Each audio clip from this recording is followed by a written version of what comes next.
అసలు ఈ మధ్య కాలంలో ఆడపిల్లలకి చాలాని ఘోరాలు జరుగుతున్నాయి. అసలు రక్షణ లేదు. అలాంటి ఆడపిల్లలే ఒక అబ్బాయిని లైంగికంగా ఎలా వేధించారనేది ఈ స్టోరీ.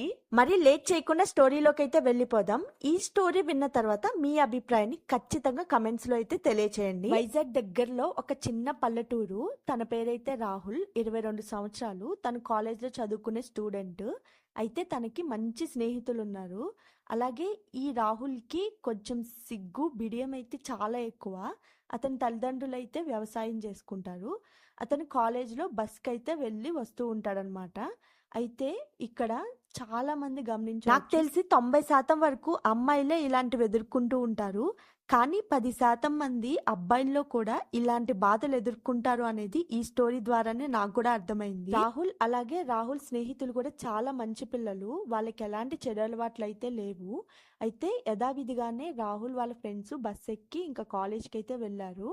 వాళ్ళ క్లాస్ రూమ్లో అమ్మాయిల్లో ఒక గ్రూప్ అయితే ఉంటుంది. వాళ్ళే ప్రియ, సుమ, లత ఇలా ఒక 5, 6 అయితే ఉంటారు. వీళ్ళు కొంచెం మొగరాయిల్లాగా అందరినీ ఆట పట్టిస్తూ, ఏడిపిస్తూ ఉంటారు. ఎప్పుడు వాళ్ళకి ఇదే పననమాట. ఇంకోటేంటంటే వాళ్ళొక గ్రూప్ లాగా మెయింటైన్ అయ్యి వాళ్ళే ఎక్కువగా తిరుగుతూ ఉంటారు. అబ్బాయిల మీద, అమ్మాయిల మీద అందరినీ ఏడిపిస్తూ, జోకులేస్తూ ఉంటారనమాట.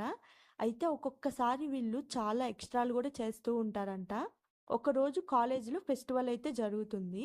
అయితే రాహుల్ తన ఫ్రెండ్స్ కలిసి ఆ ఫెస్టివల్ చూడడానికి అక్కడికి వచ్చారు. ఈ లోపు రాహుల్ ఫ్రెండ్స్ అయితే అరే రారా ముందుకెళ్ళి డాన్స్ వేద్దాం మనం కూడా అంటారు. కానీ రాహుల్ ఏమో నేను రానులే మీరు వెళ్ళండి అని వెనకాల ఒంటరిగా నుంచుంటాడు.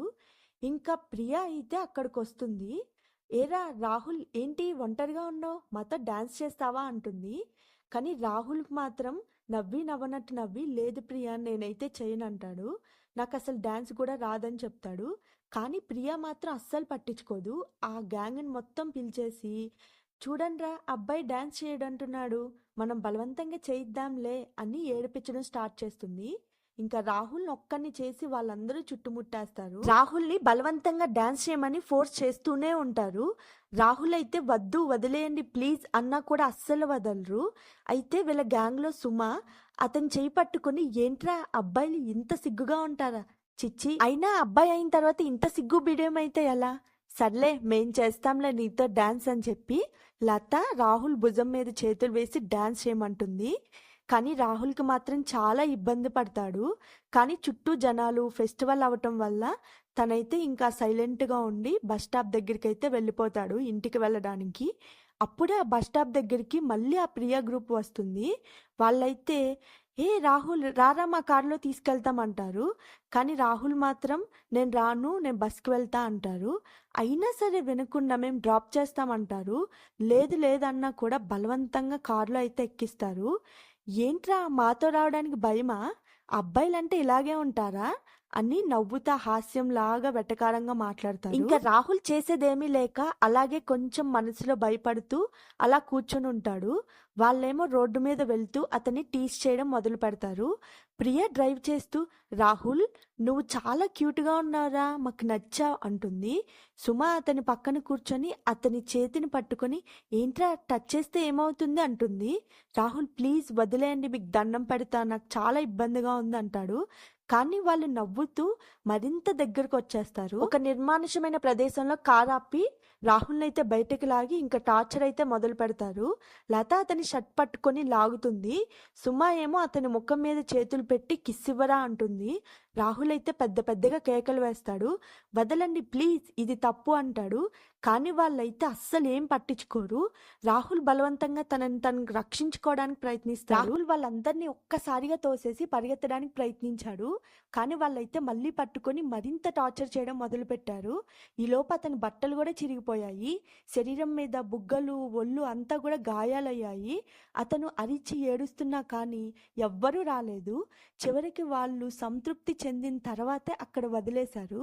వెళ్ళిపోయే ముందు ప్రియా అంటుంది ఇది మన మధ్య సీక్రెట్ రా ఎవ్వరికి చెప్పకు అంటూ చెప్తే నిన్ను చంపేస్తామని బెదిరిస్తుంది. రాహుల్ ఏడుస్తూ అలాగే ఆ గాయాలతో చిరిగిన బట్టలతో ఇంటికైతే వెళ్తారు. వాళ్ళ తల్లిదండ్రులు చూసి చాలా భయపడిపోతారు. ఏమైందిరా అంటే రాహుల్ ఫస్ట్ చెప్దామనుకుంటాడు. కానీ భయంతో మళ్ళీ చెప్పలేడు. కానీ తర్వాత తన స్నేహితుడైన రాజుకి చెప్తాడు. రాజు పోలీసులకి చెప్పరా అంటాడు. కానీ రాహుల్ మాత్రం కొంచెం భయపడతాడు. సమాజంలో చాలా వరకు ఇలాంటివి విన్నప్పుడు ఇలాగే అంటారు. అసలు అబ్బాయివై ఉండి ఇలాంటి వాటికి భయపడటమా? వాళ్ళ చేతిలో లొంగిపోవడమా? ఆ అమ్మాయిలేదో జస్ట్ ఫన్ చేసి ఉంటారు. అయినా వాళ్ళతో నువ్వెందుకెళ్ళావు? నువ్వు జాగ్రత్తగా ఉండాలని నీకు తెలీదా? అందులోనూ నువ్వు అబ్బాయివి అని ఇలా అంటూ ఉంటారు. ఒక్కొక్కరి అభిప్రాయం ఒక్కొక్కలా ఉంటుంది కదా! మరి మీరేమంటారో ఈ స్టోరీ విన్న తర్వాత కమెంట్ చేయండి. ఇంకా కేసు అయితే కోర్టు వరకు వెళ్తుంది. అక్కడ రాహుల్ అయితే తనకి జరిగిన బాధంతా చెప్తాడు. నేనెప్పుడు ఇలాంటి సమస్య ఎదుర్కోలేదు. కానీ ఇది చాలా తప్పు. ఒకళ్ళని హింసించడం.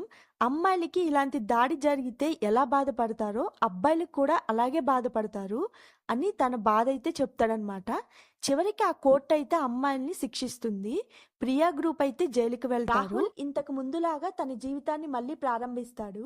అతనైతే ఒక ఎన్జిఓ స్టార్ట్ చేసి అబ్బాయిలు ఎదుర్కొనే ఇలాంటి సమస్యల గురించి ఒక అవగాహన అయితే కల్పిస్తాడు. మరి ఈ స్టోరీ విన్న తర్వాత మీ అభిప్రాయం ఏంటో కమెంట్స్ చేయండి. మరి మీరు ఎప్పుడైనా ఇలాంటి సమస్యలు ఎదుర్కొన్నారా?